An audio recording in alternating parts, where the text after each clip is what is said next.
Right in the heart of Vatican City, this small force band of soldiers in vibrant uniforms and ceremonial halberds is guarding one of the holiest Christian sites. They are the Pontifical Swiss Guard, a one-of-a-kind military corps with a varied and fascinating history dating back more than 500 years. From humble beginnings as Swiss mercenaries to devoted protectors of the Pope, the Swiss Guard has withstood the test of time, witnessing monumental historical events and successfully adapting to the challenges of the modern world. The Swiss Guard's history is inextricably tied to the Middle Ages Swiss military tradition. Nestled in the Alps, Switzerland was a breeding ground for masterful soldiers, renowned for their ferocity and discipline in battle. Their skill with weapons such as the halberd and lance turned them into a valuable resource for European powers looking to strengthen their armies. Geography in early medieval Switzerland was crucial to shaping local communities. Hemmed in by mountains and valleys, Swiss cantons developed a culture of self-sufficiency and cooperation. This urge for collective survival prompted the creation of local militias, formed by farmers and craftsmen who took up arms to defend their land against external invasions and settle internal disputes. Each canton had its own military rules and traditions, but all were dedicated to protecting their communities. These militias were trained with strict discipline and specialized in the use of weapons such as spears and halberds, which were effective against both enemy infantry and cavalry. The experience gained from ongoing local conflicts made Swiss soldiers highly skilled, even before they became professional mercenaries. In 1291, the formation of the Swiss Confederation was a watershed event that permanently changed the region's military organization. The League was established to face external threats, like the invasion of the Holy Roman Empire. This mutual defense agreement laid the foundations for broader military collaboration. This union was especially important for consolidating local militias into more organized armies, able to face foreign powers on equal terms. Swiss military excellence did not come about by chance, but was the outcome of strict combat practices and unrivaled discipline. Military training was conducted in communities, where each citizen was given a role to defend the community. Early on, young men were instructed to handle weapons such as spears, pikes, and halberds, and to fight in compact formations that maximized the group's effectiveness. Once again, one of the Swiss's most remarkable contributions to the art of war was the introduction and refinement of phalanx formations. Drawing inspiration from ancient models, these formations were typified by tightly packed rows of soldiers with long pikes, which could be as long as 6 meters. The tactical layout allowed the soldiers to form an almost impenetrable wall of spears, particularly effective against mounted horsemen. Such formations required not only intense training, but also mutual trust between the fighters, as the effectiveness of the phalanx relied on each soldier's ability to hold his position under pressure. This strategy built the Swiss into a fearsome force, able to defeat larger and better equipped armies. The Swiss phalanx remained a byword for invincibility for centuries and was emulated and admired by other nations. Their primary weapons included long pikes, which could grow up to 6 meters in length, allowing for precise attacks on enemy knights and infantry. They also employed halberds, a spear and axe combo that was particularly effective in hand-to-hand combat. For close-range situations, the Swiss also trusted short swords and daggers, ensuring versatility in different battle scenarios. Swiss soldiers' equipment varied according to their rank and resources.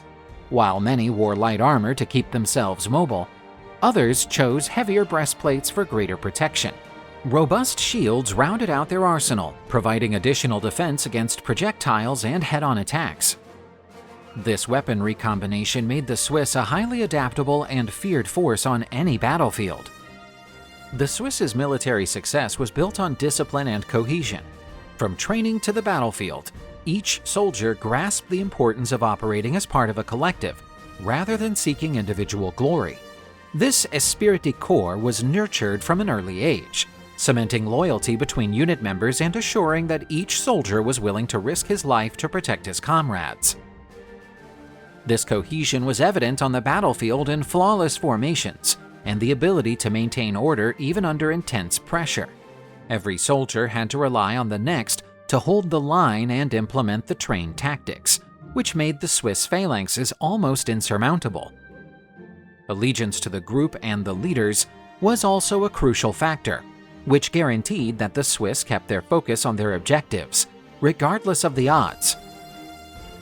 Swiss mercenaries' continued success on European battlefields was in no small part due to their ability to overcome noble forces and mounted knights with novel tactics. Knights had represented the military elite for centuries, relying on their heavy armor and powerful war horses. But the Swiss changed the battlefield by using compact, well-disciplined formations armed with long pikes and halberds, able to destabilize and defeat even the best-trained cavalry forces. Combining discipline, training, and weaponry meant that the Swiss were able to overcome opponents who, in many cases, were numerically superior.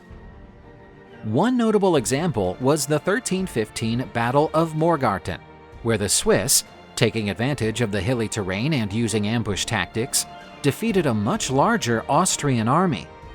This proved their reputation as a truly formidable military force and highlighted their ability to turn seeming drawbacks into decisive victories.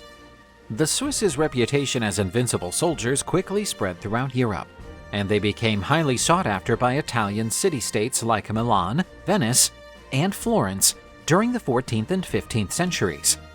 Political splintering and constant clashes between these city-states led to a demand for elite troops who could guarantee victories on the battlefield. With their proven discipline and efficiency, the Swiss were the ideal choice.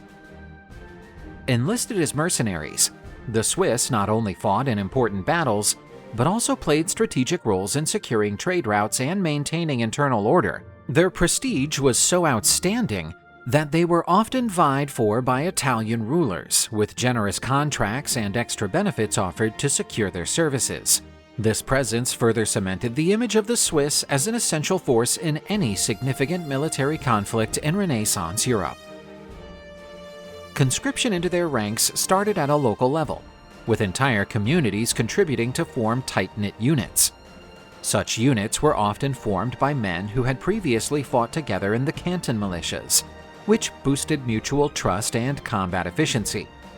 The hierarchy was distinct, but leadership often seemed to reflect the rapport between commanders and soldiers, creating a camaraderie that reinforced esprit de corps.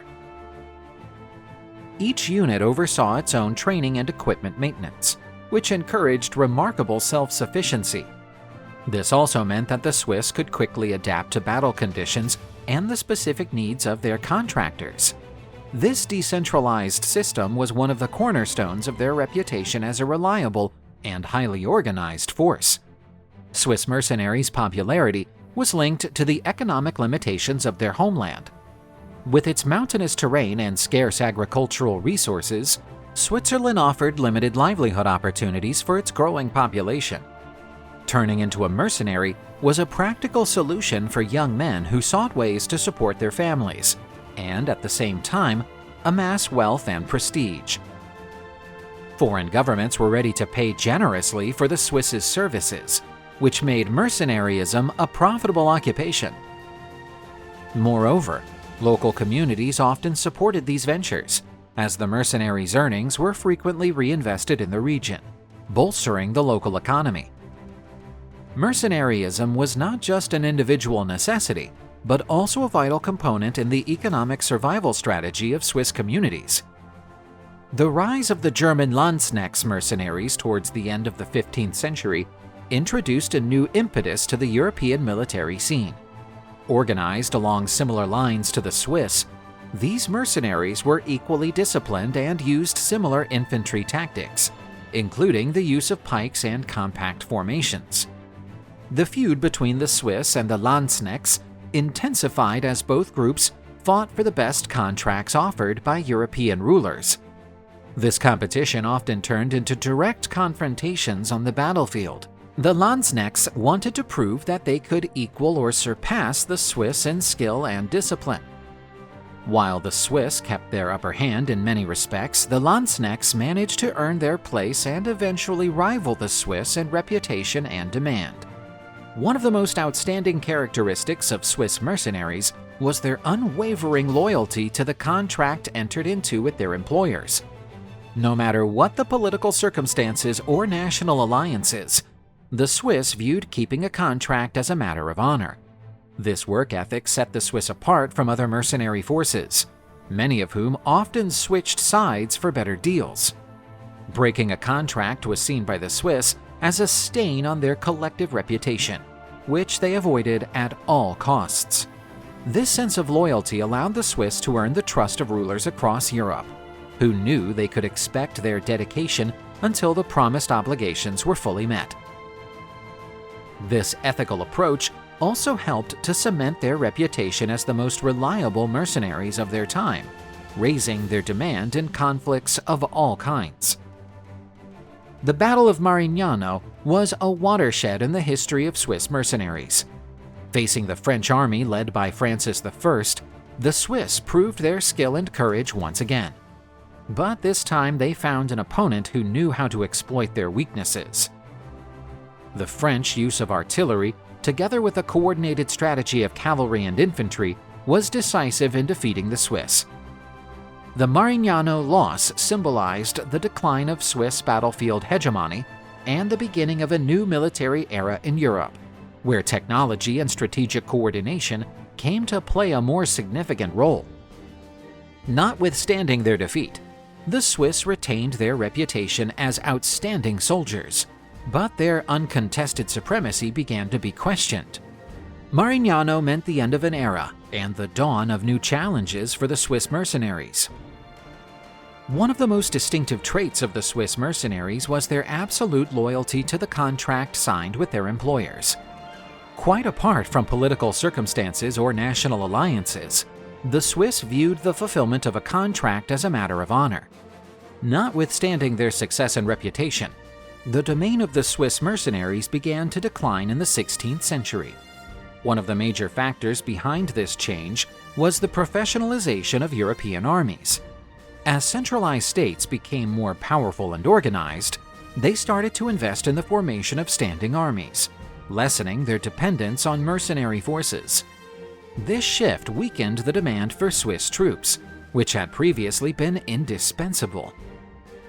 Also, advances in military technology, like the increasing deployment of firearms and artillery, began to overcome the traditional tactics employed by the Swiss.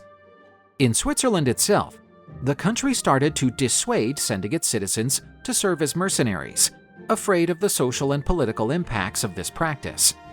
With fewer recruits on offer and a decreasing demand, Swiss mercenaries slowly lost their prominent position on European battlefields. Out of many roles played by Swiss mercenaries, one of the most iconic was their hiring by popes to act as personal guards. In 1506, under Julius II, the Pontifical Swiss Guard was established, a unit designed to protect the Vatican and the Pope.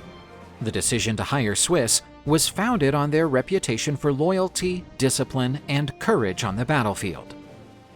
The first Swiss contingent's landing in the Vatican was the start of a long-lasting relationship between Swiss soldiers and the Catholic Church.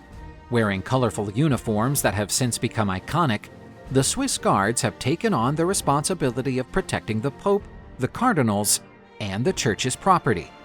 Their actions were particularly outstanding during the 1527 sack of Rome, when, facing a much larger army, the Swiss Guard sacrificed a considerable number of its members to allow Pope Clement VII to escape to Castel Sant'Angelo. The Swiss Guards have become a symbol of the Vatican's security and stability over the centuries. While the Guards' military role has diminished over time, their presence remains a living tradition, standing for centuries of dedicated and uninterrupted service. They not only contributed to the Pope's own physical protection, but also to strengthening the Church's image as an institution protected by men of integrity and commitment. Their history reflects the Swiss warriors' adaptability of their military skills to the ever-changing demands of the world, guaranteeing that their legacy lives on to this day.